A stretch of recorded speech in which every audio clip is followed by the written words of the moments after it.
Okay. Was he still around at that time? Or he- He died when my dad was 21.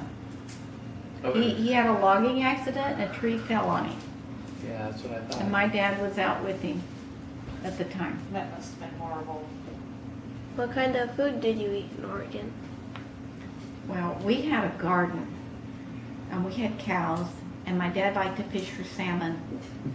So we ate what we had. My mother could go 2 months between trips to the grocery store.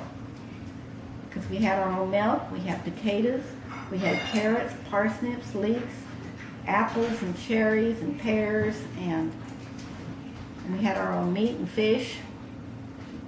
We didn't need to go to the store very often.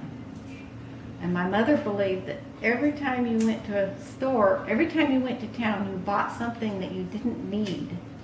And therefore, it's more economical not to go to town too often. Smart lady.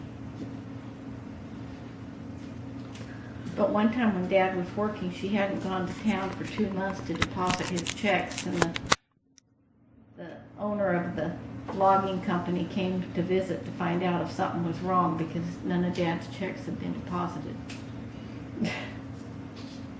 Yeah, that's a problem. But anyway,